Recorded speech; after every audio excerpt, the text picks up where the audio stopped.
Oh, wow. I just realized you don't have your boy on this list. I know, man. I know, because he's not a point guard this season. Who's not a point guard this season? Because he's not good. The Lakers are definitely going to lose if Westbrook's not the point guard. They're definitely losing if Westbrook's not the point guard. Let's not talk about it.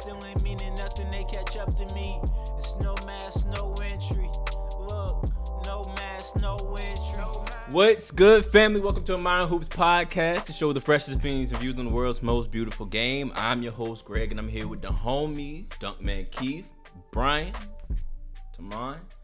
Boys, how we feeling? I'm going to let him go first. Nervous, Hey, take two. I feel good. It's a Monday, it's Friday, like I said. Like, I'm exhausted. I was up early this morning. It was really productive. Something you guys are really happy to know. I was working in Premiere Pro. So, like, yeah. I'm becoming a wizard. Can't wait for him to be transitions. I get it now. Yes. I get it. Yeah. But no, it's relaxing now that I have a 3-day weekend upon me where I looked at my schedule and I was like, oh, snap. Like, I don't have to do anything this weekend. It's beautiful. So I'm really excited to not do a thing. I like that. AB, how we doing? Feeling good, man. I'm feeling good, man. Like I said, school is about to start. Thank y'all.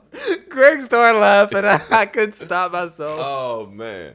Yeah, no, school year's about to start, man. Been in the classroom getting my stuff together. I really like the way my classrooms come together this year. And like I said, got a new coaching job. So Congratulations relax. on the coaching job. We're a basketball podcast. This man decided to talk about him decorating his classroom instead of talking about his new job. I can't be a professional? Instead of talking about his new coaching job. Last time he tried to talk about the coaching job, It ain't go well. It ain't. He had to mix Hey, it up. Brian, we want to congratulate you because For you sure. are now the new assistant head coach or assistant coach for the Carmel School. Absolutely. That's a big deal. It's a big move. Back. We're just going to leave it at that. Appreciate it. Like I said, just moving on to different opportunities, man. Right, Like I said, right. New challenge, that's all. So I'm on to the next one. I like that. I like Better. that. That's Like definitely that. better.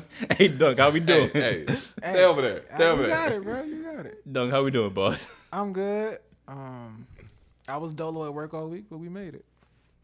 Hey, it be like that. Yeah, Hold it down. Be like that. Gotta hold it down. for sure. It's been a good week, man. It's been a good week. We had to, and you know, we're a basketball podcast, but we got a Baby Keem and Kendrick song. We got What else? We got CLB. What else? Cause I'm not saying the full name. You ain't got to. I'm not that kind of guy. It's okay. What kind of guy? the kind of guy that eat bananas? By himself, yeah. Yeah. That's me. Donda, you got that. That's mid. I thought that was the one you were gonna keep off. I My mean, bad. we My got bad. it. To Yeah, people we who got know. it. You gotta at least mention it. I Got guess. it. And we, you know, and Trey Young came to see the light. The world helped him see the light. Bullying works. Bullying works. Bro. Trey Young. The next time you want to talk about Hov in any other manner other than the 4 letters that belong to him, is GOAT, I suggest you keep quiet. That's all I got for you. I'm going to start with that. But we got a lot of good stuff on the show. Brooklyn Nets traded Deandre Jordan for 4 second-round picks. They also gave Detroit $6 million for Jalil Okafor and Jalil. I think it go both ways. Nah, I think that's I've never heard I think nobody it's say that. Jalil. It's Jalil.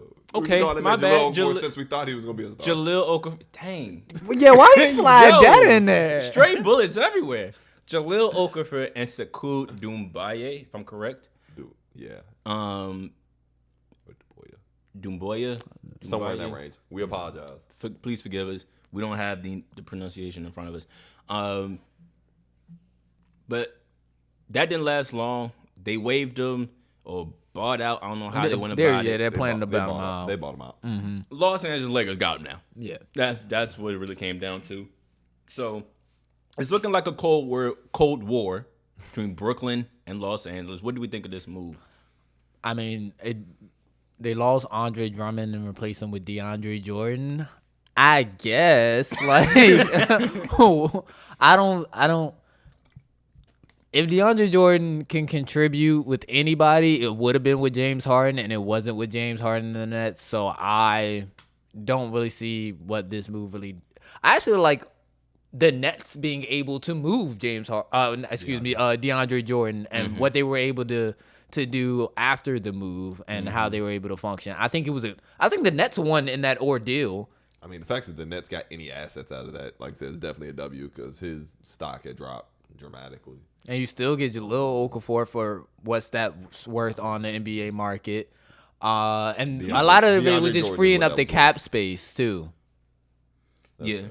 I think Jahlil Okafor and especially turned out to be a pretty decent big last couple years. Solid backup The big, times he got minutes. So he doesn't look bad. I think he'll definitely play. He's not gonna play on this roster. I think he'll get some time just because I think that they're gonna do a lot of resting. I mean, look at Brooklyn Nets brought in LaMarcus Aldrige And Paul Millsap. And they still got the rookie Sharp. And Claxton. Yeah. So And Blake Griffin. I honestly think where's Jahlil gonna go? I think Jahlil gonna play. I really do. I'm not Just saying off he's the going there. strength I just of don't just think off the he's playing strength a lot. of these guys are old now. Like But all They of them gonna- are going to sit on the same 36. night? Yeah. Paul Millsap's 35. I'm saying it doesn't surprise me. Jahlil Okafor finds his way into some And rotational he don't have to work for it. Definitely I hope in he the middle of does. the season. I hope he does. It doesn't shock me.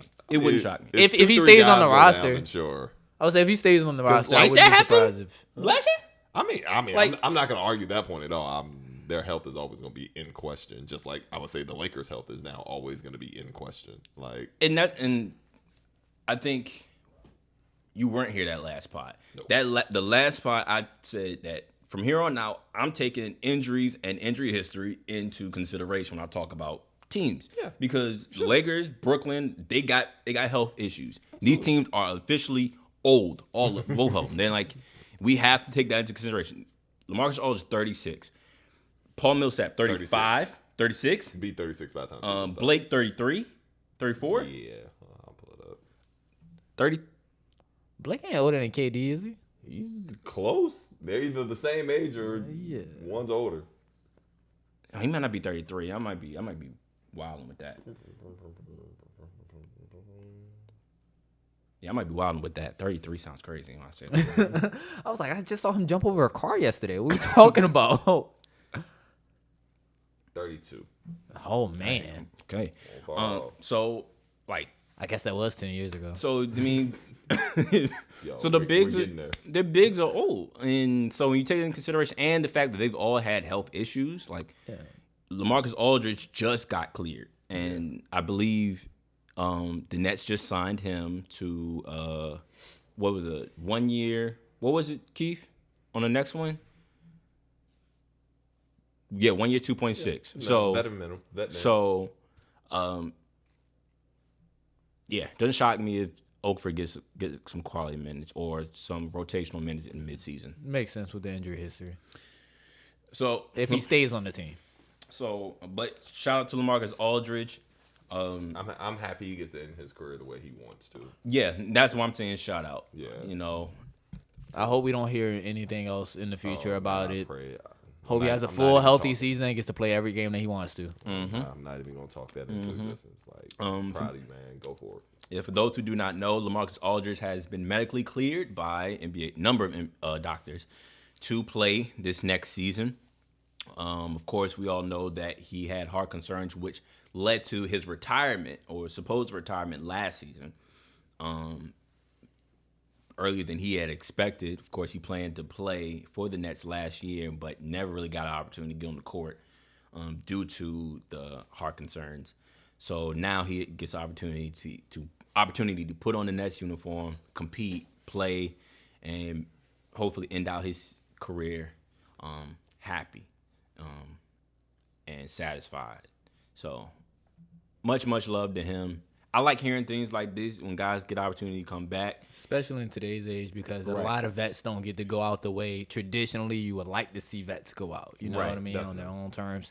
Mainly because the speed of the game, rotating players in and out of situations and teams has sped up. And I think the young talent is there where I think a lot of guys are just more willing to play the young guys rather than take a chance on an older vet or to let them stick around as long as they possibly would have in the olden days. Yeah. But like I said, this is really nice to see. And I really think that LaMarcus Aldridge still has something that he can contribute to an NBA team as well. Oh, absolutely. He has something he can contribute to this team, in my opinion. Like I think he offers a lot to a team that's looking to win. especially when we talking playoff runs, experience. He's been in those moments. He's been on some great teams, very competitive teams. Oh yeah. So I think when it comes down to it, they're gonna need a post presence at some point in the playoffs versus some of these smaller East Conference teams like Chicago, and they might tap him to really expose some things about some of these other younger, smaller teams. So I think for the most part, it's going to be like here and there, but it's still going to run the same way the offense was kind of running last year. I think they're going to slow down maybe just a tad bit, but it's still going to work its way with the three. And I think KD is still probably just going to be willing to go down in the post over anybody consistently, too.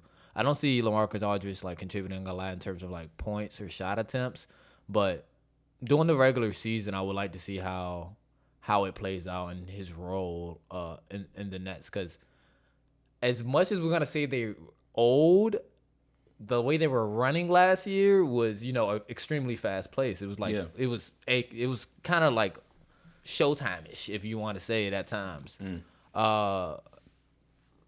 I'm just interested to see how it all fits. I have to see it first. They had the 12th slowest pace in the league last year. They weren't. When they were turning up, they were going. They were putting up points in like bunches. So you know what it reminded me of? Kind of last year, same kind of concept. Obviously different players, but it reminded me of like that Dwayne Wade, LeBron James, Miami Heat team. Like but this didn't team always push it. It was just a switch they would hit. This team, what I'm trying to say is the times I'm thinking about is the times where I got to see all three of them play, which wasn't much. Right. They always were playing like, and mind you, injuries taken into account.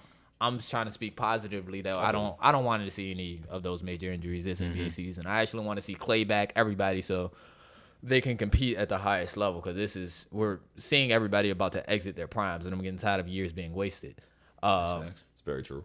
But yeah, when all three of them were together, it just seemed like they got up and down the floor so quickly because they were shooting extremely efficiently as well. So it was like shot goes up and it's not touching anything down when it's going in half the time. So it's interesting to see. I think LaMarcus Aldridge does fit though. I think he's gonna do for them kind of weirdly to say it's gonna be kind of what Carmelo does for the Lakers in an extent. Like, he's not giving you much day to day, but there's going to be that one playoff game. Yeah, 17. Where he just goes berserk. And it's just going to be like, oh, man, he had like a clutch out here, clutch out here, clutch out there, boom, boom, boom. Yeah. And then you look up and you're like, man, Melo had 19. LaMarcus had 21 tonight. Whoa, he flashback. Like, because they still have the talent to go get those numbers at any given moment. Exactly. And then especially when you have them as your fourth or fifth best offensive player on the floor. So they're not getting that treatment from the defense. Like I said, you're really getting a chance to work in a one-on-one situation against somebody. And I saw it the very few times I got to see LaMarcus play last year with the Nets. I did exactly see that. That's exactly what it looked like. Yeah, they gave him an island somewhere in the post and mid post area, and he just worked. He's still money from there, and it's not touching anything. It's beautiful. It's not. This is not touching anything. I will say, just bringing it back to the Lakers and Deandre Jordan, I don't understand the move. Oh no, that's why we stopped talking about it. Like I don't. I don't get it. You got Dwight Howard. You know what's funny? What's funny? You walked in. I walked in. You saw the report. Right. And then you was like, really? I was like, yeah, it happened like an hour ago. I really think Rob Pelinka's been functioning like that for a good minute of the offseason, where he's just like, I'll take him. Like, well, I'll take him. Why not? Rondo back on the market. Get over here. But Rondo makes sense. Go that far. I'm not gonna say I liked all the moves they made over the summer, but like all the moves they made seem to have had like a central direction. Like this was just like, why not? DeAndre's there, and it's like, but why do you? In order for the Lakers to be the best version of themselves, AD has to play the 5. We know that. Point blank simple. There's no more working around. There's no more trying to cut. He has to play the 5 for them to be the best. Dwight Howard, your backup. That's the rotation, or should be. You now add DeAndre Jordan for what? Which means AD ain't playing no 5 for which real. means the Lakers will lose. AD been saying he ain't playing the 5 for how many years? Hey, no, they And every said year they we went- like, we need AD to play the 5. And every year he's like, bro, I'm not playing the 5. And they said they went to Westbrook's house and they all talked about making sacrifices. And Braun was gonna play the Bro, 4. Westbrook and went AD to was gonna play PG the house 5. and threw him a party and said, you know, we love you in OKC. He tried to skedaddle. I don't care what happened at any of these houses or anything like that. Bruh. Especially with Westbrook's name in it. I'm not disagreeing with you. I'm just saying, like, this is why it's so funny with these players sometimes, because like they really can't get out of their own way. That's what I'm saying. AD, Like- I think he should play the 5. He's better as a 5. I don't know if he will play the 5. That's think, what I'm saying. I think the problem, you're alluding to a bigger problem. And the bigger problem is these players are too talented to want to get out of their own way. And so therefore they feel like they are obligated to say, or not even obligated, they feel like my best interest is the team's best interest. And to be fair, I think all of them at some point had a right to say it. Like AD, when healthy, top 5. LeBron James, considered second best player of all time, or at least top 5 player of all time. Like Top 3. That's where they throw. Even I gotta say top 3. Like that's where, I mean, guaranteed top 5. You know, Yeah, that's where we play. guaranteed. Russ, MVP, like talent, Mr. Triple Double, like Carmelo, like Hall of Famer. all these Hall guys. of Famer. You name Hall of Famers. Dwight Like, Howard, Hall of Famer. You name like, Hall of Famers. Rajon talent. Rondo, Hall of Famer. You name Hall of Famers. You get where I'm at? I'm Like, with you. I think they have a hard time I keep forgetting they got Rondo too. having a hard time switching to saying like I'm a Hall of Famer now in a role player's body. I don't know. And they don't want to do that. And for AD don't gotta say that because AD says I'm future Hall of Famer and I'm future Hall of Famer body. Well, yeah, future Hall of Famer body when healthy. Like, Well, AD I gotta switch a for little bit nobody. more leverage because Exactly. he's the youngest. But he has the ring already. He's the Laker big man, etc., etc. Now that does not mean that he should be doing what he's doing. But I can understand why he feels that he I'm has just the giving right. you the mindset. Yeah, I'm giving you the mindset. and At least my to thought I'm dictate process. saying that like I get what y'all are saying. I really do. I'm saying the mindset doesn't make sense for a guy like AD who literally won a championship playing the 5. No, I hear you. Like there's no like I tell players this all the time. Like there's no way I can show you on film this works, and then you come to me in the game and be like, "Coach, that don't work." Like, no, it works. I have it on wax. I have it on tape. I have it on film. This is when you're at your best. And then you come to me and be like, I don't want to do it. Why? You gotta ask AD that. It ain't fun. It ain't fun. What do you mean it's not fun? You're getting 30 and 12. But some people like to That's win not fun? Some people like to win and play in their way. And once again, that's been one of my biggest criticisms of LeBron. It's his way. Chris Paul has always been his way. It's a whole Chris lot of Paul, people who same are thing. like, yo, I am trying to win in this version. And for some reason, I kind of understand that more when you're a ball handler. Because the ball's in your hands. You Yeah, make you're the making decisions. decisions, The play lives and dies with you. When you're a big, pretty much everything you do is facilitated off the fact of where you can get the ball on the court, the spots you can get to, and where your teammates can get you the ball. If you're going to play the 4, especially in this NBA with Dwight Howard and Deandre Jordan and Marc Gasol, AD, you are limiting yourself on the court. You now have to be a perimeter player. And yes, we all know you can shoot. He wants to be out there. Okay, fair. We know you can shoot. We're not saying he can't knock down shots. But you're not an elite shooter by any stretch of the imagination. You're actually giving the defense a break when you're out there. Exactly. Leak and I had that conversation all the time, especially during those first year Clippers Lakers matchups. And I'm like, first half of both of those first games that we had lost towards opening day and then the one on Christmas, it was like, yo, AD's lighting them up. And then second half, he just hangs out on the perimeter and there goes all of the energy for the game. Facts. So if AD isn't going to play, especially in the playoffs, and granted, the whole rotation might change by the playoffs. That's normal. We could trade half the team by then. Exactly. That's very true, too. But if AD's not going to commit to playing at least 20 to 24 minutes as the 5, they have no chance at winning the title. I'm saying that right now. They have no chance. I have Brooklyn beating them either way if both teams are healthy. But their only chance is AD at the 5 because Brooklyn has no answer for that. Yeah, I've been saying it's Brooklyn all the way. If they healthy. I've been saying that for years. We'll get to regardless of what the Lakers do. We'll definitely get to that when it's time to make our predictions. I hear y'all championship team. But I said we'll get to that because we still got to make our early predictions on like who's gonna walk away with the ring, all that in the third. But we'll see. Shout out to LaMarcus Aldrige. Shout out to Deandre Jordan. See what happens with them. Moving on. Overtime elite. Everybody heard of these guys, right? Yeah. Added 3 Bryson Warren, Dominic Barlow, and 3 more prospects. They have seemed to be another alternative route for prospective professional ball players for high school, where these kids are making decisions to forego college and maybe even forego college and take this route instead. Much like some players have taken the route of the G League. And I haven't paid this that much attention until I started noticing how many players they've been snagging. And I guess it's a real question at this point. Is Overtime Elite a real threat to the NCAA and the NBA G League for prospective players? I mean, if you're just saying for players in general, yeah, then say sure. For the elite players, do you think think they could have? Yeah.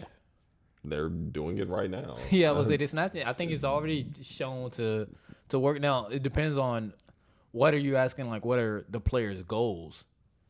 Because if you're talking about an alternative route to the NBA, I don't think it'll be that. Okay. I don't think a lot of these guys are going to. I think some of them can, but I don't think it's going to be how like the G League and Light team is like, oh, all the young guys on there you expect to get drafted or at least get signed after the draft. But, it's another way for these young men to make money. So not everybody's going to get to the league in the first place, and college is not for everybody. So it's not anything I can hate on, but I think in terms of preparing one for NBA success, I don't think that this league is going to do it. But then again, we haven't seen anything formulate from this at all, really. Like, no leagues, no games, anything. It's just a lot of signings. Right, and I think that's where I was going to next. We haven't seen any competition yet. Haven't seen any play yet.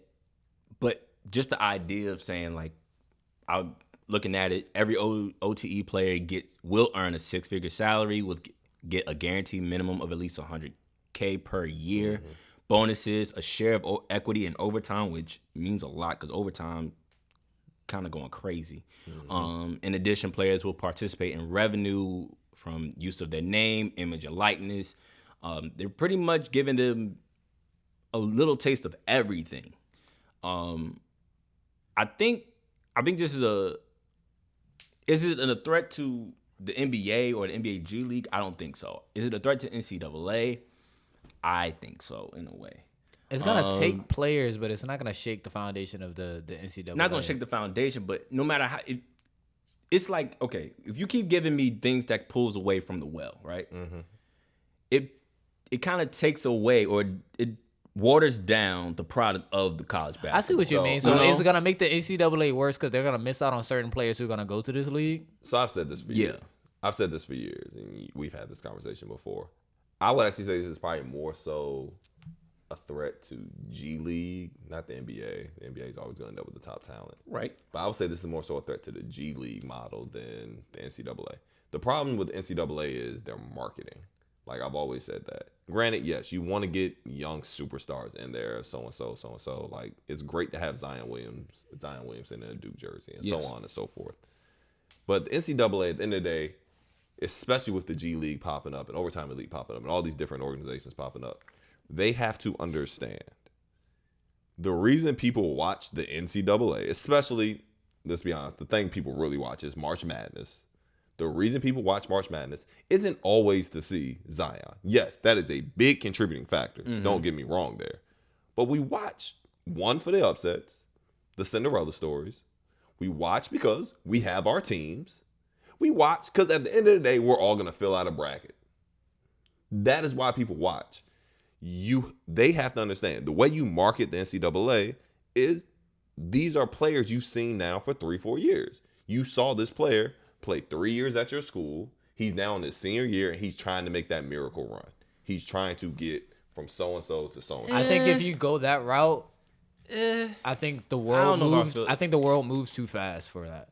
I think if you're banking on just your juniors being the leading stars in the NCAA, and I understand there are still going to be incoming freshmen that are going to be really good, et cetera, but as the league pool expands and more overtime elites pop up and more kids go that route or G League route, I think the NCAA would lose a large portion of its viewers, which were the casual fans who do come and just see the big names, the rookie names and et cetera. You do make a point. It's not like the NCAA is going to die because it's so thoroughbred, but I think that kind of thinking is a kind of thing that the NCAA has already had in terms of just doubling down on its own brand. And I don't think it'll necessarily be successful unless it does try to tweak it a little bit to match the comforts and expectations of the new age market and with all of the kids, which it did eventually forego and allow a lot of kids to sound like what would they call it? Like the NIL, those NIL. Deals, so NIL. Yeah, so those deals, but that's still, it's way too late and it's still like just not enough. Yeah, it does need a market rebrand, definitely. Yes and no. So what you just mentioned is the current model for college football still. Exactly. College football, not college basketball anymore. I think college basketball has started to turn to, oh no, we are now going to focus on these one and dones. I'm watching all those Memphis games next year. Exactly. And I think that's where they made their mistake. In all honesty, I think that's what making the one and done rule. I mean, making the highly marketing that how they started marketing that. I don't. I think that's where they made their mistake. I mean, at first it was like you can go at any time, and then they made a rule so they actually kept talent there for a year. I think it was just such a bad one because now it kind of put like a level of stardom on those kids who you knew were just in college to leave right for the NBA. So they were kind of like an asterisk next to those freshmen, those one and done freshmen. They were a prize. So that's why everybody came and looked at them, because while you made a rule that you thought was going to keep more players within the NCAA, now it kind of focused the public on just those players for the most part. Well, not for the most part, for a good amount of it.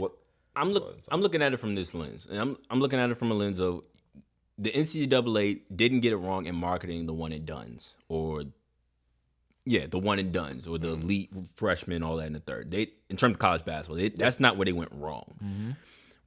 And I think they should lean into that more at this stage, because at this point, this stage, because I mean, we care 10 years ago or 8 years ago, we cared when JJ Redick rocked the 4 and he was at Duke and most buckets in a Duke, and we just love screaming at how awful JJ Redick was. Like, it was JJ Redick and Duke. Like, when you thought of Duke, you thought JJ Redick, and it was synonymous. And you thought hate. Like, honestly, Tyler Hansbrough, UNC, Raymond Felton.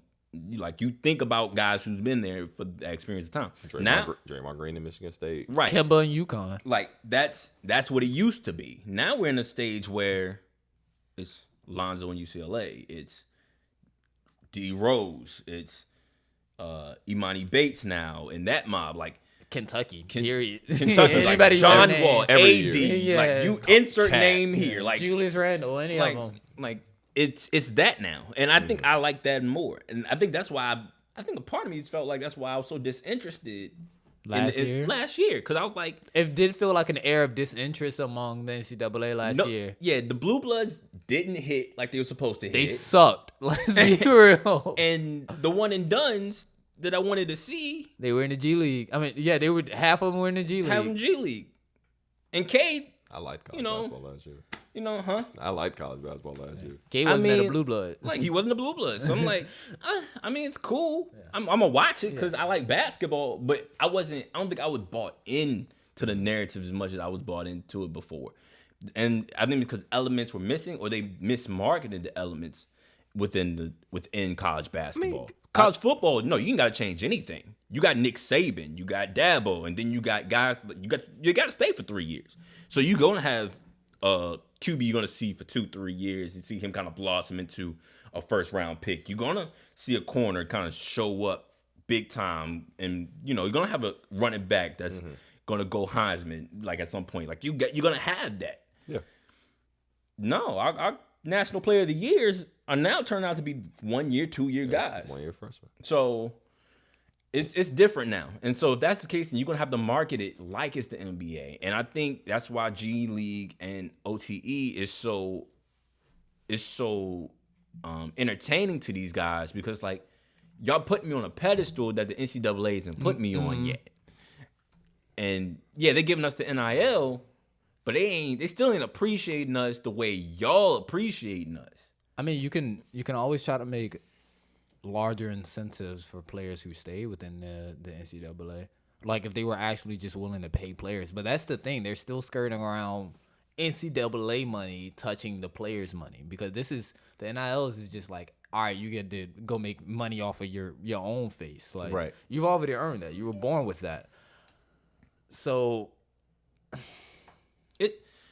it's a forever conversation, I think. Yeah. And I think it's only going to get more like that. But I do think if there's more avenues where players can go, and I mean, players can still go to overseas. Players can still go get a bag from the NBL and now the G League and now Overtime Elite. And if they hot enough, they can go over to Spain and play in the Euro League. Like, it's too many different lanes. The NCAA, if they keep playing around, they're gonna get guys still, but yeah, guys will always go. It's like I said, I feel like once again, I kind of agree with you. Like, I feel like they've lost the battle already. Like, it's a donezo. They've lost the battle. So at this point, the floodgates are open now. You're gonna try to stop the water, but I'm of the firm belief they need to remarket. If I was them, honestly, and granted, I don't know how the NBA would ever agree to this again.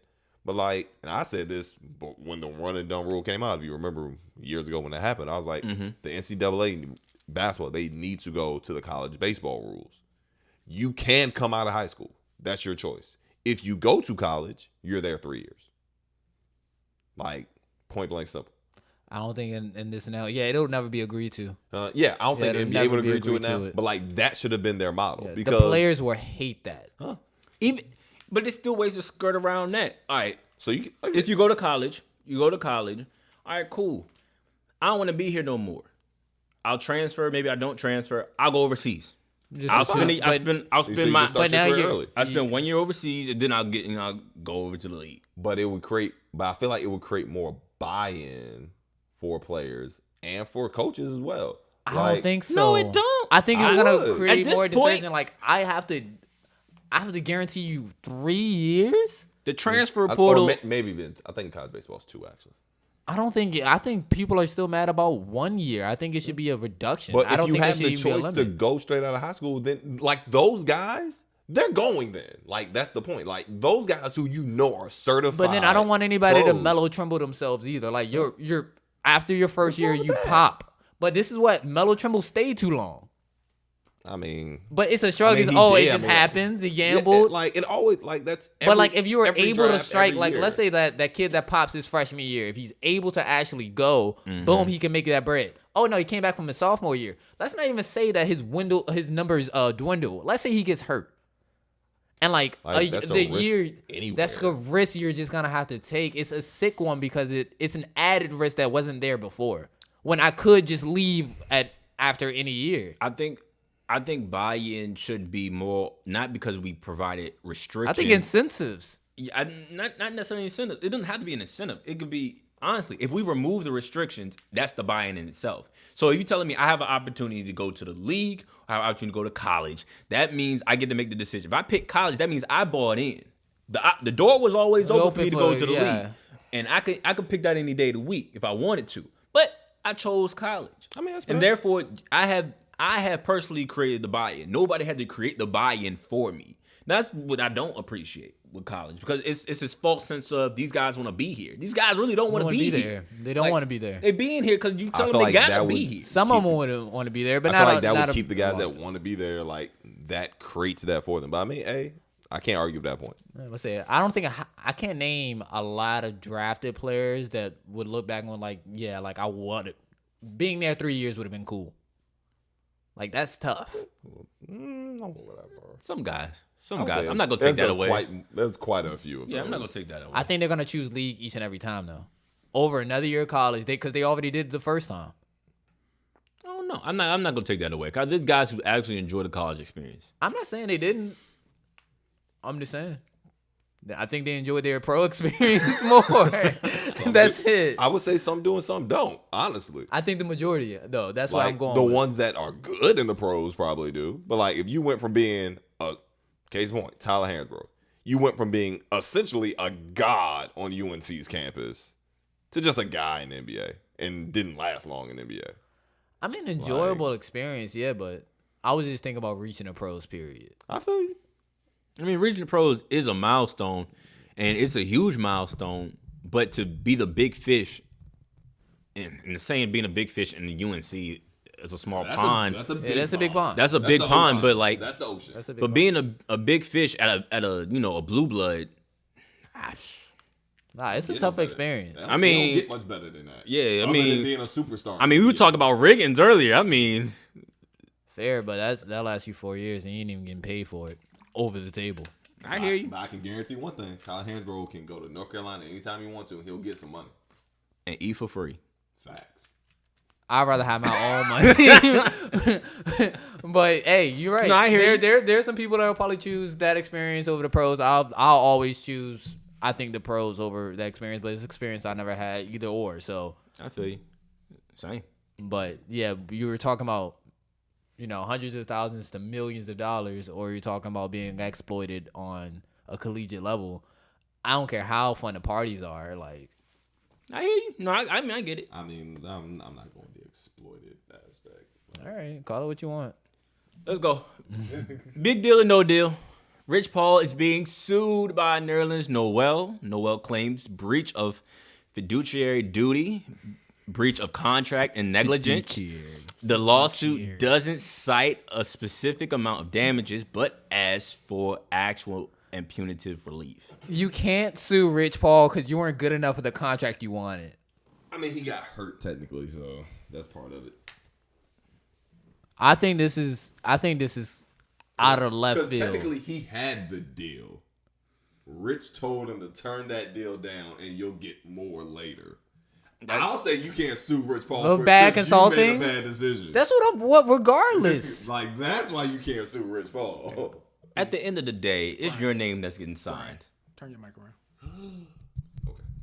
At the end of the day, it's your name that has to get signed on that dotted line, not the agent's name. If you didn't sign the paper, that's on you, fam. That's how I feel about the money. I'm like, yo, if you were better, you would have got the bread somehow anyway.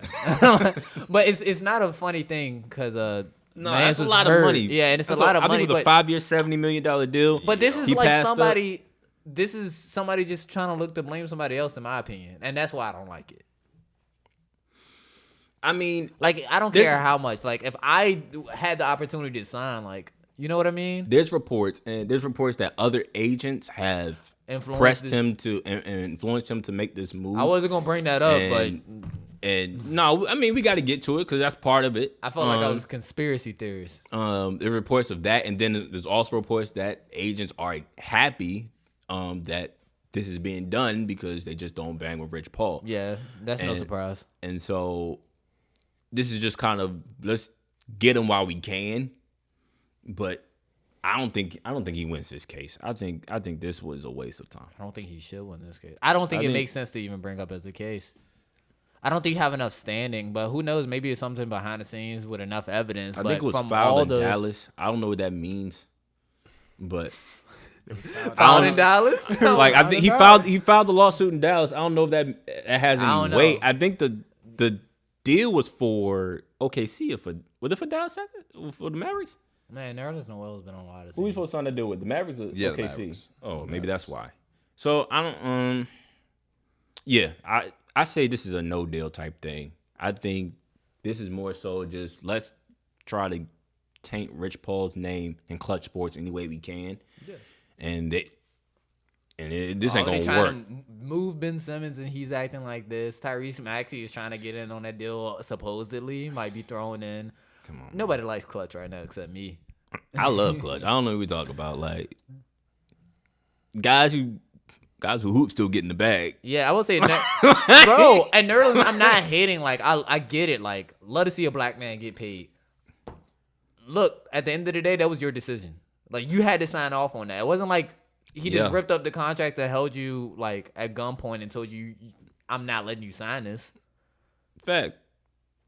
I don't know what else to say other than that. Fact. You're the 6'11", 220-pound man. Yeah, I want to see. I just want to know why was it outside of his control. That's what I'm trying to confuse. Right. Like if you had final say so, I don't think this. But it counts, and I get it. It's I mean, the story is weird in itself. So I was reading a little bit more about it. I ain't mean to cut you off. No, you're I did, straight. but I didn't. I ain't have much more to say, but criticism about how that was confusing. But the story of the report is that he met Rich Paul Nerlens at a party, and Rich Paul gave him his 2 cents about the contract. That can't And then be therefore true. he That is not fired true. his previous agent. I think it was Happy Walters, if I'm correct. Yep. He fired him then, and then that's when they proceeded to That's the full handle story? the contract the way they handled it. He's claiming Rich was dirty macking. Hey, I That's what that's called.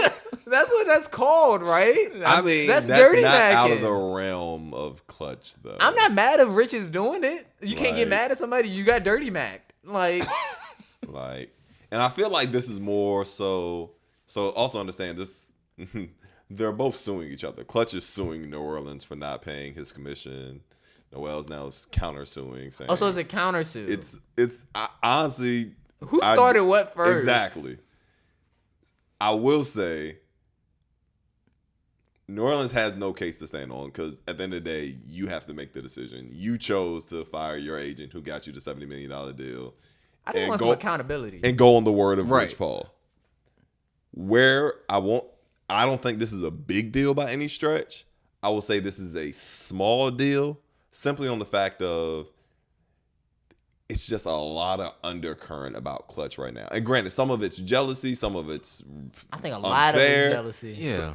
And I will also say some of it is like, yo, dude, like y'all are trying to do too much. Are they? Like, Are they but that's how some people feel. And then let them Like feel that y'all way. are doing too What is much. too much? I think they John feel Wall's that contract was too much, but like, hey, if we can get it to go, we can get it to go. Well, it's not the contract thing. I don't think it's the contract. I don't think it's about players getting paid. Like, I don't think it's the fact that they are trying to do it and they're setting themselves up to where, going back to the Ben Simmons thing, going to LeBron and Lakers, where y'all literally just can try to control every team in the league because y'all have star player on every. Like, you can't control every team. Like, Well, I real can try. talk, I can try. you can try, but you can't then get mad when everybody's like, nah, bro, y'all gotta. Who says Rich? Nah. I don't think Rich is mad. Look, I'm not.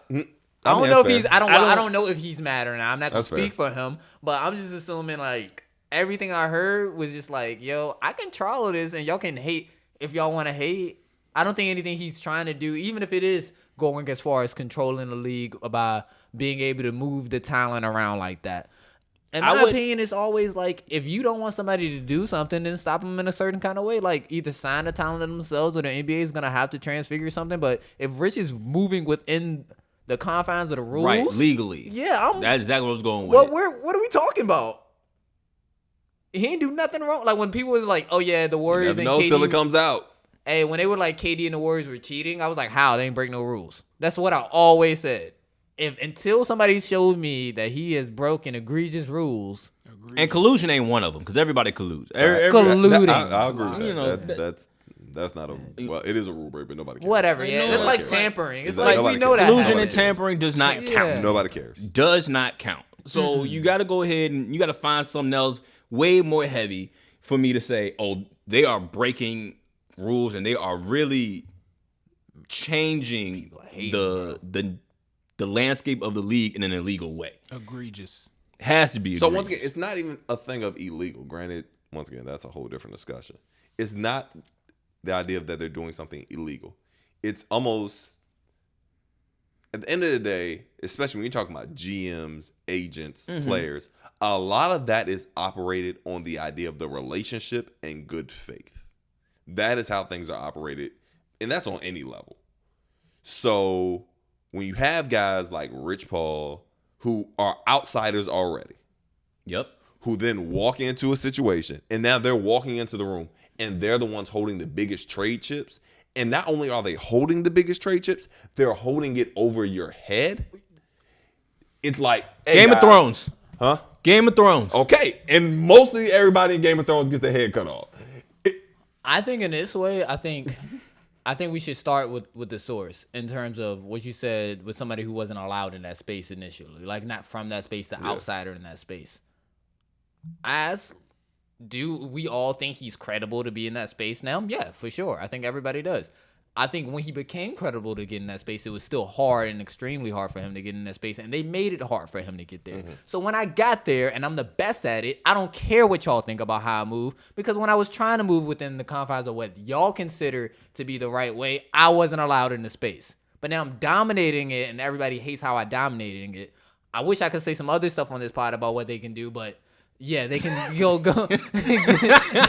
That is sick. Like, you can't get mad. Like, you can't. You can't get mad at me. You can't get mad at me for learning the game that y'all didn't teach me. Yeah, that y'all refused to show me. And then I decided to beat y'all within the confines of the game my way. In my way. Like, no, fam. Take this L. That's hating. Take this L. I mean, Facts. we're going to find out. Facts. I think the most interesting moment in clutch will be the day LeBron officially retires. I was wondering that when LeBron retires, what happens in clutch? Because that's when, Unless he still has the face of the NBA in clutch. I don't think he'll ever have as big a piece as Of course LeBron not. James. Top and three that's ever, his, yeah. and that's his biggest leverage. I don't know about that statement. And here's why. Because LeBron James is not leaving the league once he retires. LeBron It still James won't be. It's different. It's different. It's different, but it's not. So we remember rest his soul, Kobe passed away. Or before Kobe left, everyone was heading over to Mamba Academy and they were working out. They was getting pieces from Kobe, all that in the third. That's now Bron. Unfortunately, Bron is now that new voice and will be the new voice when he retires. And we sitting here having conversations. Cade Cunningham is considering LeBron as his GOAT. Like these are the guys that they consider. No doubt. So if LeBron is the first billionaire ball player to make it in the league, And who was represented? He was clutch. Once he retires, But that's and the once face he of retires, it. We know Rich Paul as LeBron's agent. and honestly, Rich In Paul a and loosely LeBron James translated both way. own clutch, and LeBron just hasn't said it out loud yet. Exactly. Of course. So if you're telling me LeBron and Rich Paul continue to run things at clutch, then that means LeBron has cachet to pull guys to Rich Paul. He's going to be influencing the league until he's 60. Therefore, if Rich Paul ain't going Past nowhere, that. LeBron James not going nowhere. If LeBron James not going nowhere, that means that Rich Paul can continue to move in the way he's been moving, and possibly even in a more way because he's established himself within this space for what is now 12 years. Something like that. Like, take. give it like 15 years at least. Like he's been here for a minute. 40 years. So at that point, it'll be 25 years of experience. He knows all y'all moves. Everybody else, Happy Walters, anybody else who hating. I'm CAA, like anybody else who's hating on Nah, facts. Rich. He knows y'all moves. I've and seen y'all for generations now. and he knows how to get it done his way. So therefore, he's not going anywhere, in my opinion. Anywhere. It's only gonna get worse. In my idea, in my thought process. So this whole idea of, we'll see how it happens when LeBron retires. When LeBron retires, it will be worse, in my opinion. Because he'll have guys like Cade. He'll have guys like Zion. I can't He'll have guarantee guys that, but that's like, it's logical. It makes logical. it makes a whole lot of sense. Like, will he have the face of the league? Perhaps not. That's probably That's gonna what be Luka. Luka, Giannis. We don't. Yeah. Me. I doubt he have that guy. But is he gonna have number 3, number 5, number 10? You have like 3 of the top 10 for sure. We'll see. Like I said, I mean, what you said is logical. Like I said, it does make sense. I will say, like, just the idea of having LeBron James playing Sure. I mean, yeah, I get it. is the biggest bargaining chip, Yeah, I understand.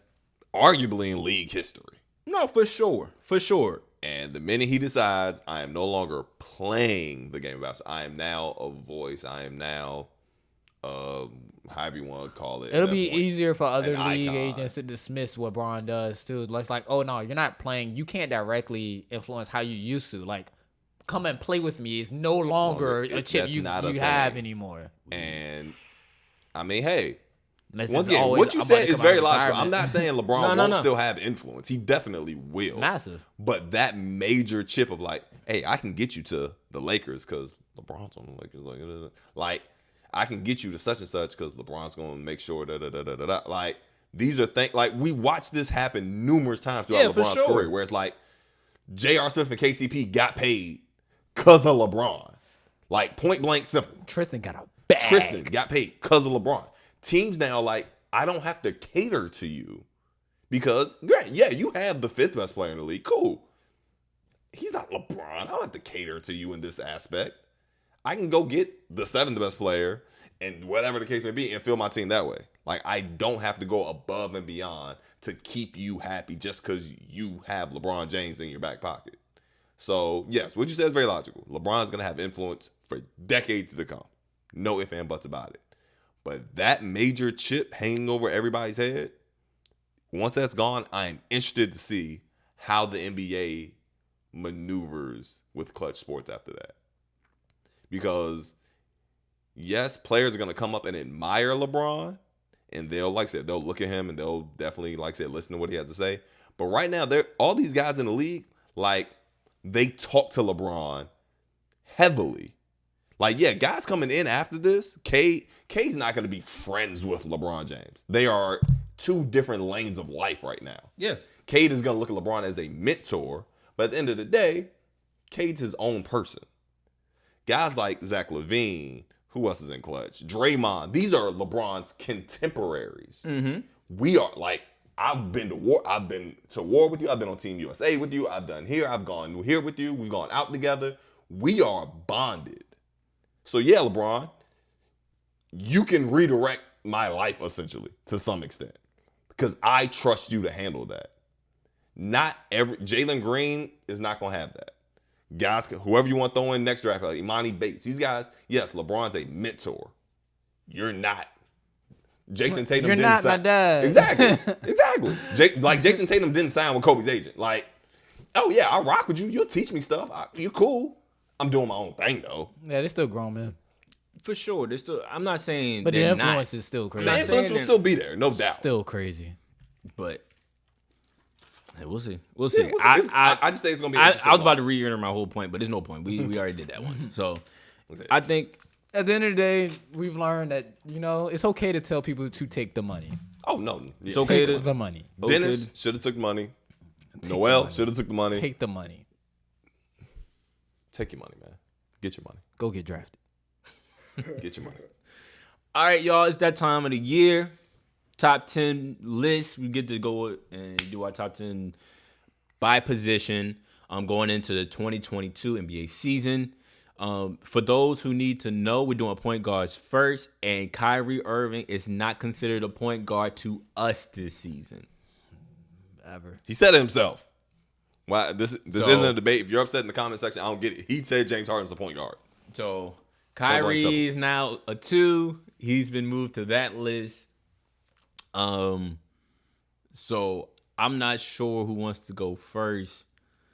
My list is right here, I think. I think my list is right here. So who are you replacing Kyrie with? That's tough. That's tough. That's tough.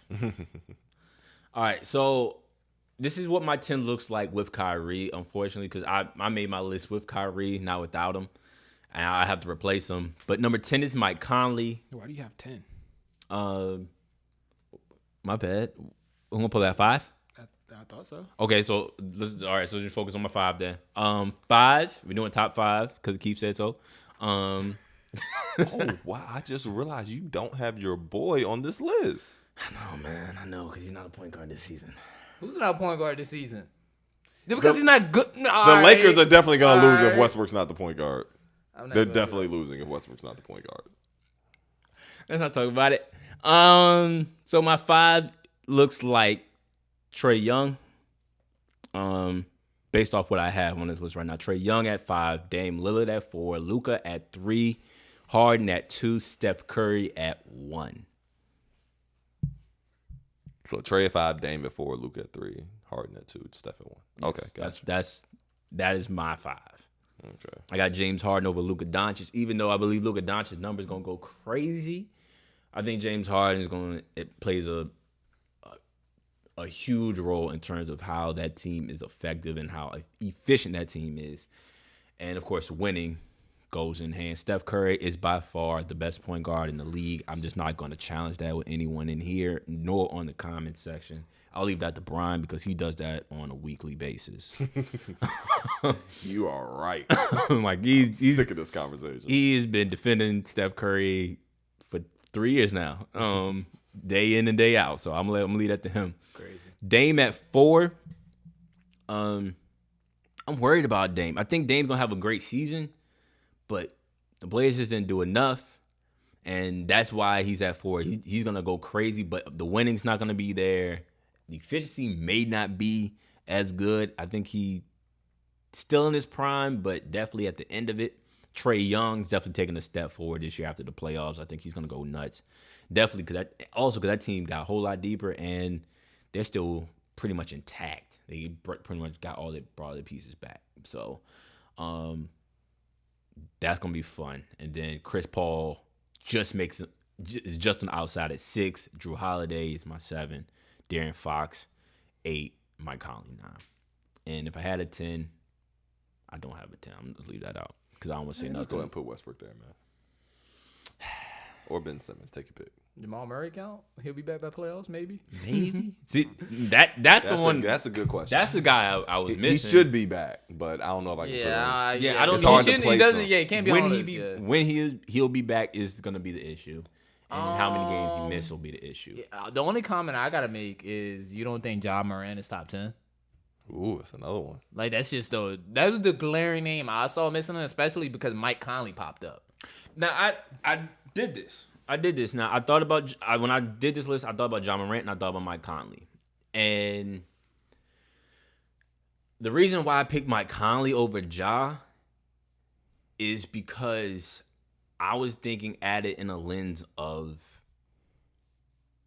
the team aspect. Now, Ja Morant had a great year last year. But I wasn't necessarily sure if they were going to take a step forward as a team winning-wise.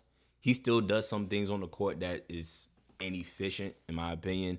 And so I was like, Mike Conley's a steady hand, been a steady hand. So that's how you looked at it. I was wondering how you graded it was top 10 point guard. Yeah, my going into the season, my top 10. So you were thinking more of productivity at the point position? Yeah. I think that's why James Harden is above Luka. Like, in some ways, it's kind of flip-flopped. Yeah, it's your list. I was just wondering about it. Nah, I get it. So Ja Morant is above.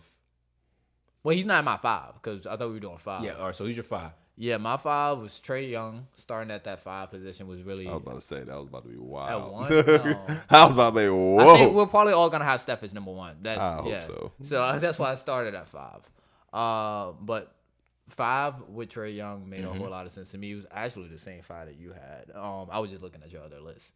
But then it dropped down to. Excuse me, I didn't have Russ on my list either. We ain't got to do that though. I think I do have to actually.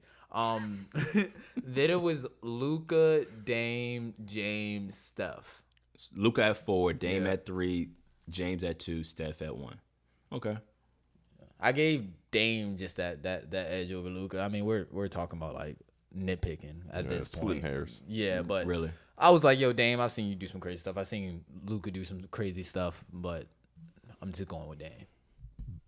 And then the rest, I think, is just self-explanatory. Like, I think James Harden is James Harden. Yeah. Gave him a lot of flack for how he played and how he played in Houston, but like he was dominant. Yeah. We was wondering if he was going to average 40 while while giving like 10 assists. It was Yeah, the offense was wonky, but still. yeah, he was. I appreciated every second of it. It was wild. All right, B, top 5. Talk to him. I'm worried. Whenever he scratches his head, I get a little concerned. I think I know his. I think it's 2 names. Steph and Luka, I feel like 1 or 2. Because he loves Luka. Yeah, Dame has to be in there. I don't think Trey makes it, but then that's the question of what happens. Yeah, where's his 5 at? Steph, Harden, 1 and 2.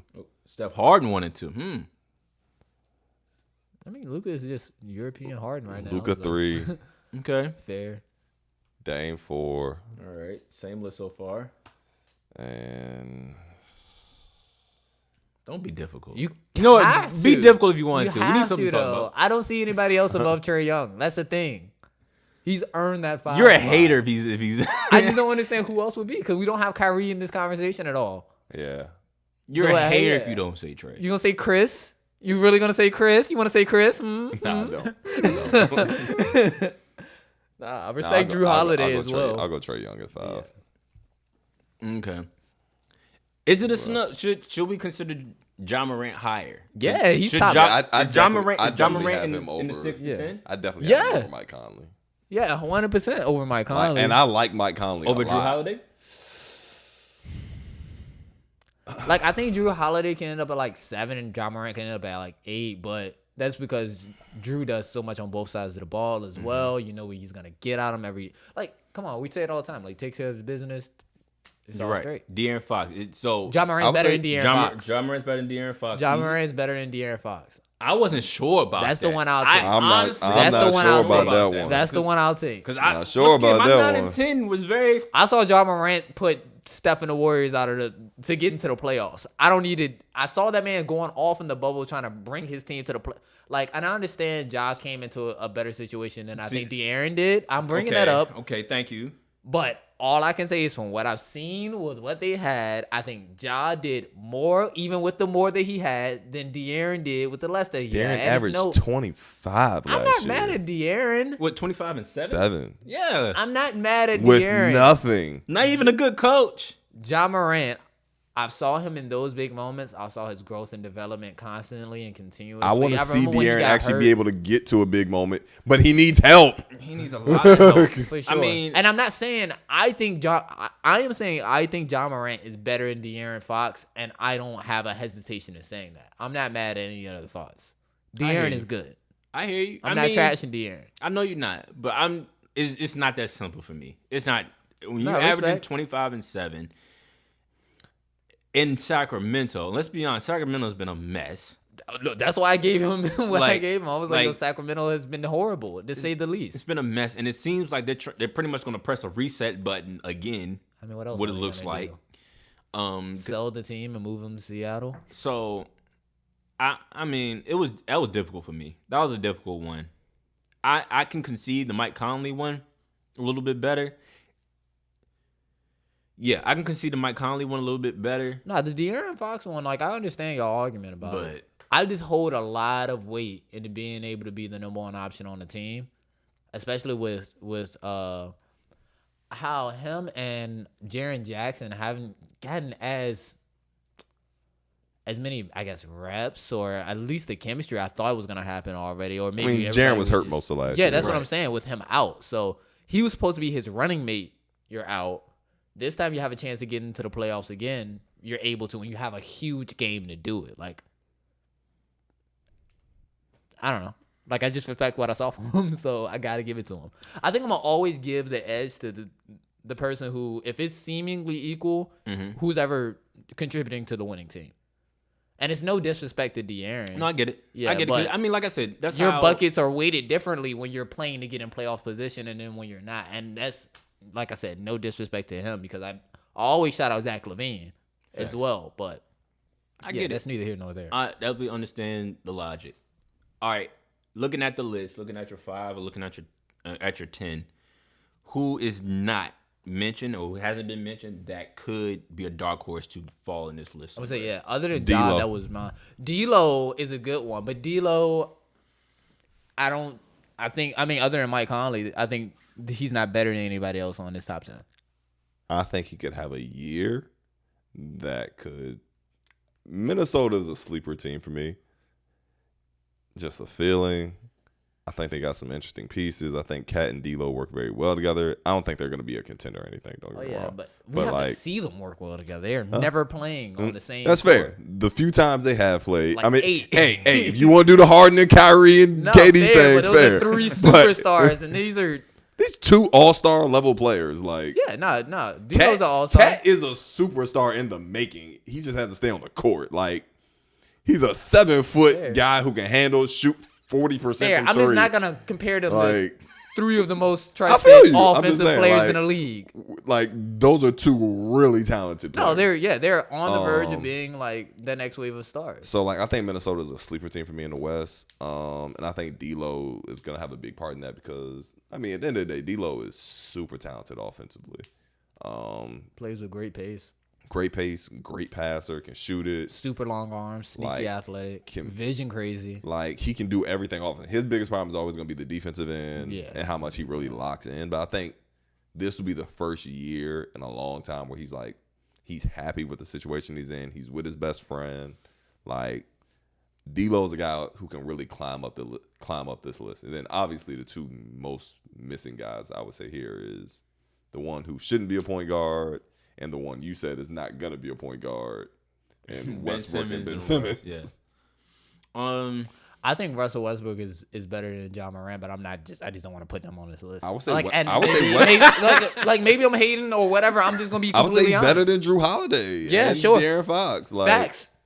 If we're gonna consider Westbrook a point guard, If- he yeah, He's has better to than be him. above. Yeah, he should if at least we're be like 6 or considering- 7. Exactly. If we're considering, I don't know how it's gonna shake with him having the ball in his hands like that. I was just hating 9 don't. on front. I just don't want to mention his name in point guard list too much because I put so much stock into him. I'm not. Ben Simmons is gonna. No, he doesn't deserve to be on the list because he shouldn't be a point guard. Ben Simmons. Like forcing your way to play point guard doesn't count. Ben Simmons, if he leaves Philly, yes, maybe, yeah. Like wherever he goes. I think wherever he goes, he shouldn't play point. But that's He's not a point guard. Yeah.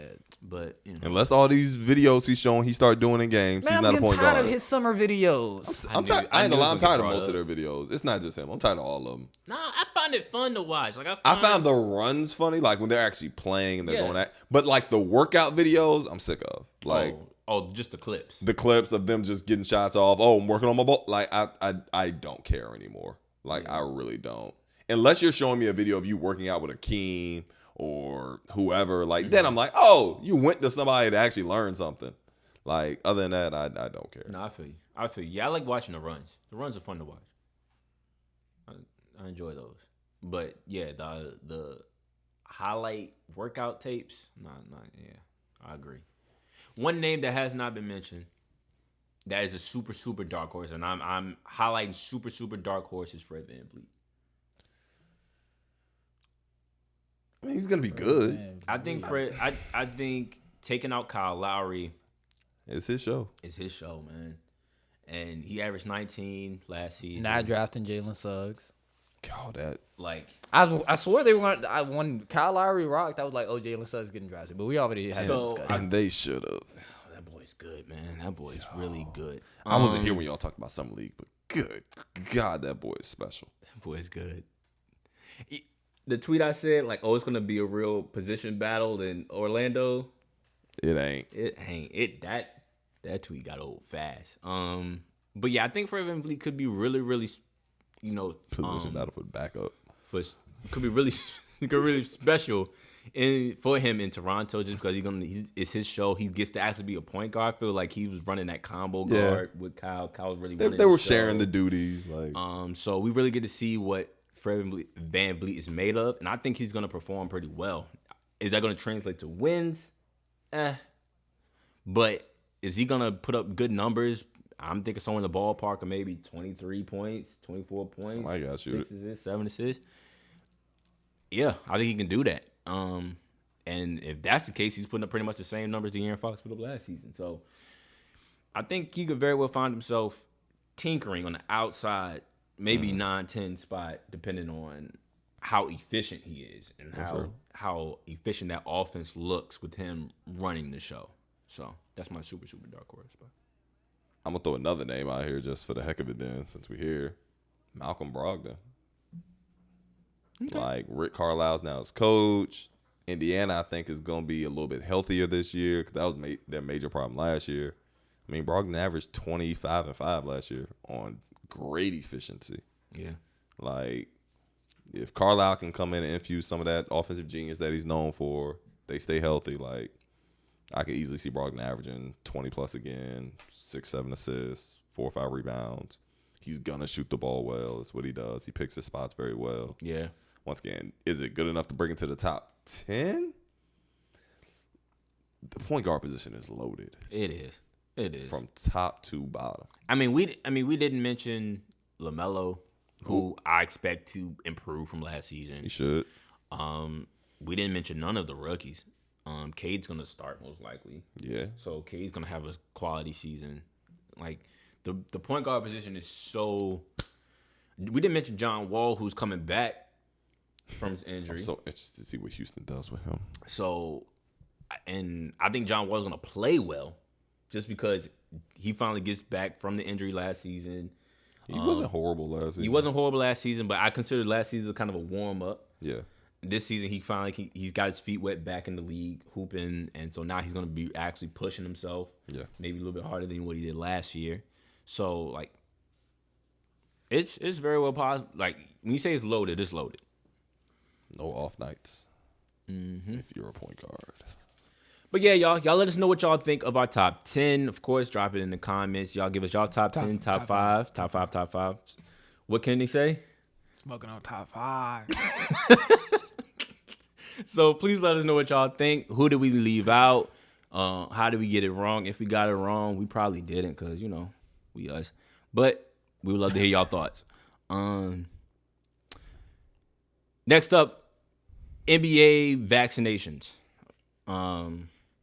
And how big will the vaccination policies factor into the season? So the NBA has informed teams that it anticipates that fully vaccinated players and teams and personnel will not be required to undergo regular coronavirus testing this next coming season. Non-fully vaccinated players and personnel will undergo regular testing. And then there's also a report that's saying unvaccinated NBA players in markets with local requirements, such as New York, San Francisco, will not be allowed to enter the arena or facilities for games. So that at this point, it's looking like they won't be able to play unless they are improved for medical or religious exemption. And this is all coming from Shams of The Athletic. I don't know if there's any big names that has not gotten the vaccination and that hasn't been released yet. Yeah, I don't think so. We really don't know who hasn't or has. I would say the biggest name I know of right now is Andrew Wiggins. He basically came out and said months ago, he was like, I'm not getting the vaccine unless I'm forced to. Well, here you are. That's half your season, boss. Like here you are. It's 41 games. So I don't. How big do you think this will be? How big of a problem do you think this will be for the league? I'm going to say not as big. I feel like, unlike the NFL, this is where you start to get into a cultural thing. Mm-hmm. The NBA is a little bit more liberal. Players are a little bit more open-minded in their thinking. Football's a little bit more of a conservative sport. So I think players are going to be more willing to get the vaccine, and they should. So I don't think it'll be that big a deal. What you think? I ain't gonna jump the gun. What you think? I don't know, man. Now, to be completely honest, like I'm just hearing so many vaccine stories, and like it's like I don't know. I don't know the impact of this. I don't got anybody missing 41 games and missing out on all that bread. So I don't think it's really gonna go into effect that crazy. Like, I don't think we're gonna see somebody choose, that route where they can't even play home games. Now, like I said, Brian mentioned football, and I guess we can bring this up because he brought up football. Cam Newton, essentially, in my opinion, got cut off not getting the vaccine. Played a factor. A big factor. So, how many of these guys where we consider these could be viable pieces? If Cam had the vaccine, I think he starts week 1. We're not a football podcast, but that's my thought process. But he didn't, and he stuck to that gun, and so therefore he was cut.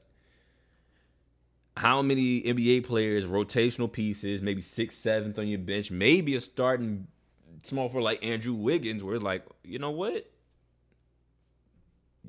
Nah. Yeah. I mean, I think that reality is not too far out of mind, where we have to think about, okay, rotations are being bothered, production is being bothered, and now we have situations where players and teams aren't necessarily performing at their highest level where they thought in the offseason because guys made their own decisions.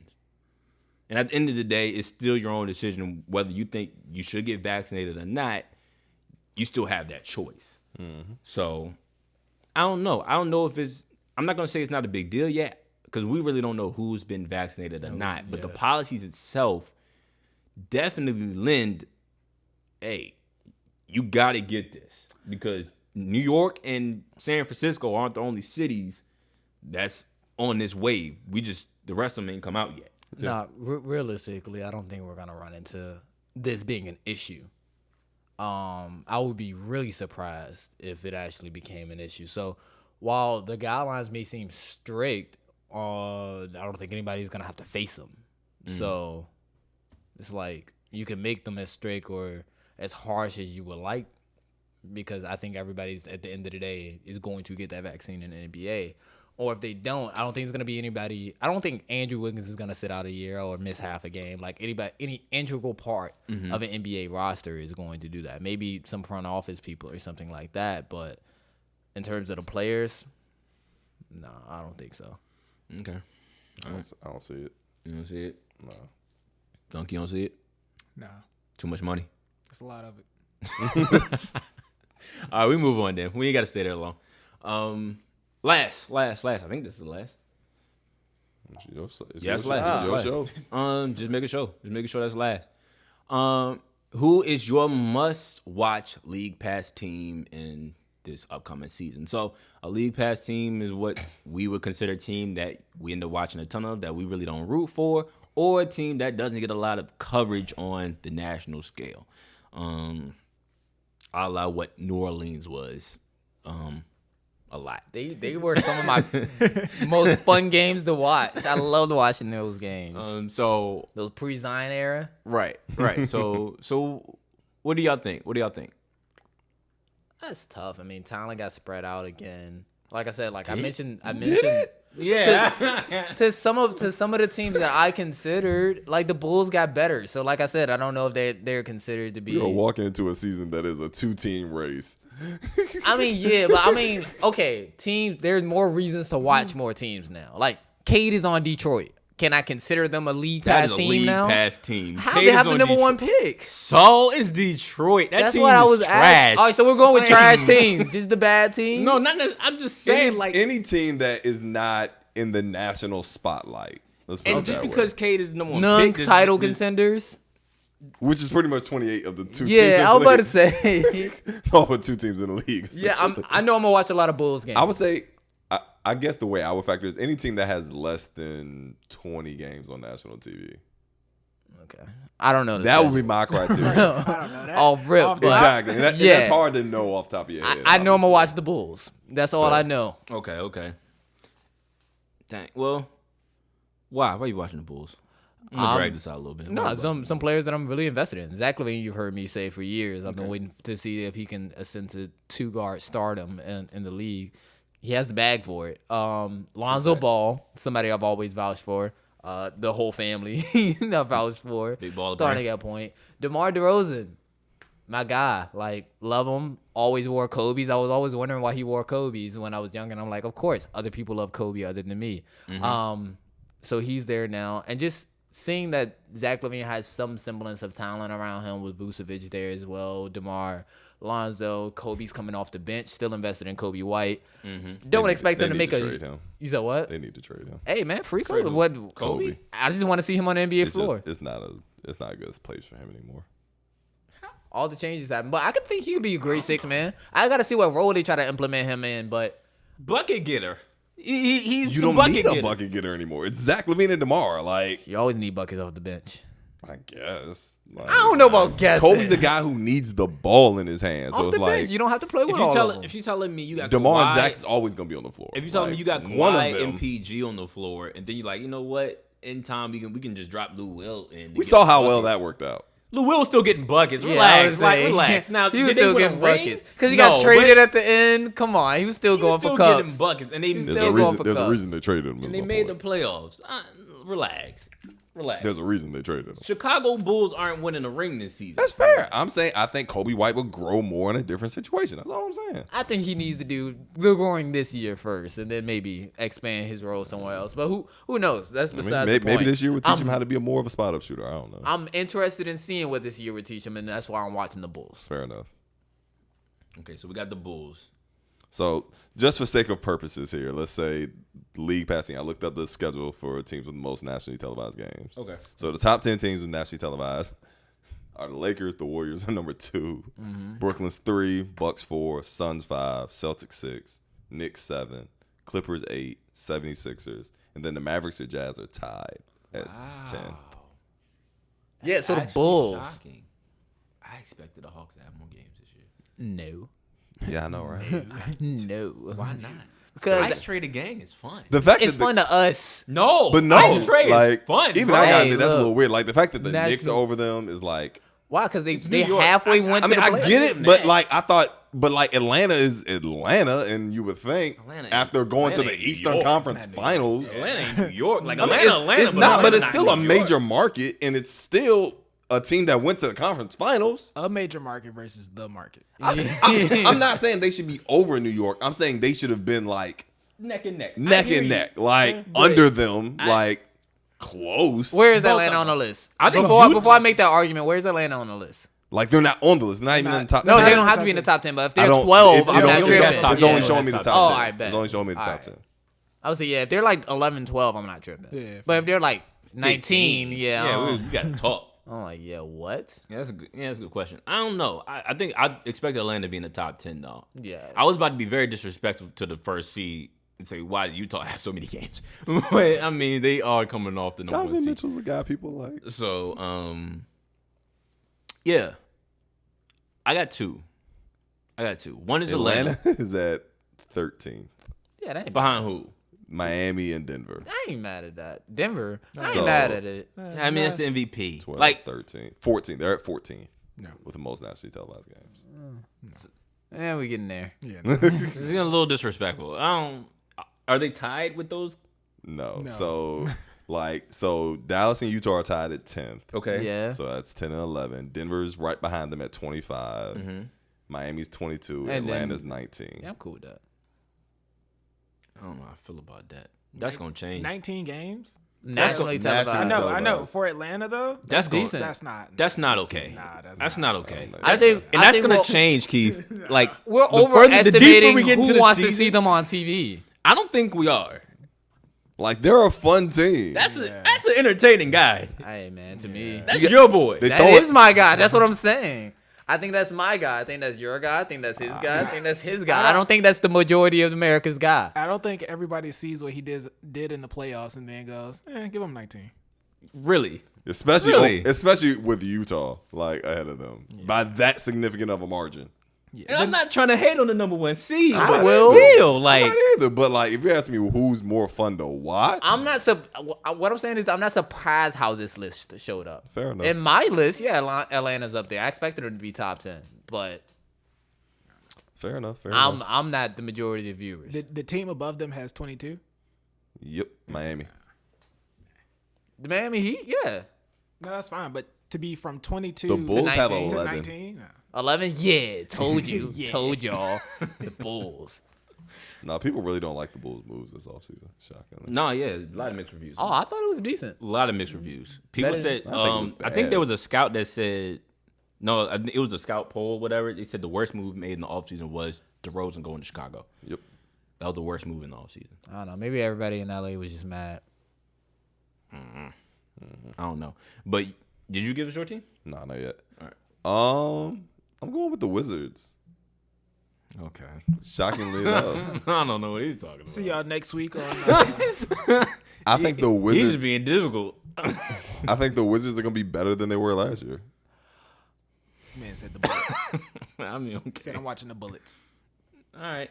Like I think that would take half an episode to dissect fully, so I'm not gonna ask any I, questions. think, about I it. think they're I think they're deeper. I think the pieces fit together better. I think they have a new coach. It It's feels not new Scott to you. Brooks. Yeah, I get that. It feels fresh. Like All right, y'all can be bad in a different way. That's the way I. That's the way I see it. hold up. Yeah, like I'm sitting up here saying they're gonna be a top 4 team. I think they'll be better. They were the 9 seed last year. You just Better want as to watch the 8. it. Yeah, you just want to watch it. Shocking. I get it. Like It checks out for this. Yeah. Like, they I'm have not some- mad at the Wizards being hey, the pick. I if just don't want to watch anything, the I just want Wizards. to see Kyle Kuzma be better than Brandon Ingram. That's not happening. me. That's what I'm saying. Show me, leak. Anyway, You can invest in a laugh, but I wouldn't But- invest in a team. but no, like I still think they're gonna be decent. Why Brad Bill's still gonna be a bucket. Like I said, I still think Kyle Kuzma can score in the league. I don't think he's a bum by any stretch. I don't think he's a bum, Montrezl Harrell's gonna be another guy who, with his opportunities, will score. They got Denny I always mess up his last name, but the rookie from last year, Denny's a solid. Yeah. I always mess up his last name. They went and got Spencer Dinwiddie, like You got them KCP. you got them They making the had a playoffs? really solid group of NBA players. You got them making the playoffs? You think they can? I gotta think about the East is. I'm not gonna say the East is loaded, but the East is really deep with solid teams.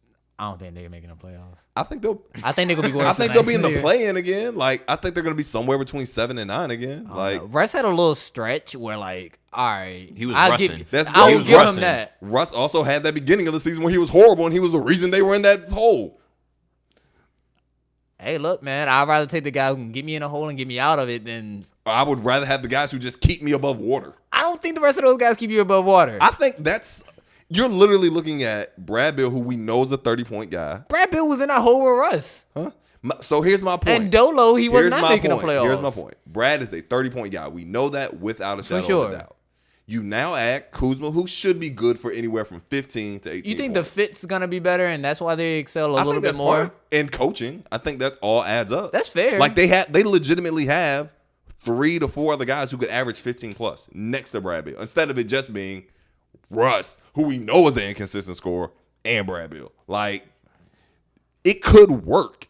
Wizards and better just doesn't mix. So I'll put my I money feel it against it. sounds I'll weird. put my money It against it. sounds weird when you say it out loud. I get it. That's why I said I knew it was gonna shock y'all. But like, And I definitely don't. I don't care if they do get better. I still don't want to watch Wizards basketball personally. Not yet. I gotta see what the coach does. Like, that's the big thing for me. Like, if the coach puts in a system that actually highlights the players' talents, Spencer Dinwiddie was fun for me to watch in Brooklyn. Like, if you're letting him rock in Washington next to Brad Bill, if Montrezl Harrell's being the energy guy we saw him being the Clippers, like, that could be interesting to watch. Like, it's not bad basketball. We'll see. Well, we're gonna see. We'll Maybe not see. the mic. We'll see. Greg started. Greg chilling. was like, I can't I believe thought it- Brian's saying this. Yeah, I'm just out here thinking like, The Wizards said that. Yeah, threw you off, right? yeah, but I got two. You're not allowed to have to. I'm not allowed to have two. I gotta have one. Yes. All right, so 1. That's tough because now I gotta choose between the 2. That's what everybody else did, Greg. Play the game. I had one, Right. but I had to choose between all 30 teams. Okay. Well, if that's the case, then mine is Atlanta. Atlanta. Fits the criteria. Yeah, Fit definitely. the criteria. They It's only got like Atlanta. 12 games on that. Right, which is disrespectful. I think that's gonna That's a good change. one. I really think that's gonna change. I think because you know how the season goes on. Yeah, they switch. They it start around. switching around ESPN games and all that in the third, national games.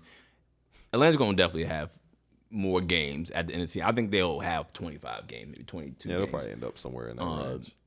nationally because I can see the Knicks falling out of this. Trey's too fun. Trey is too fun to watch. Atlanta itself, the team itself, is fun to watch. Like the lobs, the defense, the guys' ability to shoot. Like Yeah, you had me team is until you deep. said defense. Did I say defense? Yeah. You said the lobs, the defense, and then you kept going. I was like, Oh, my bad. I zoned out when you said My defense. bad. I didn't mean to say defense. My bad.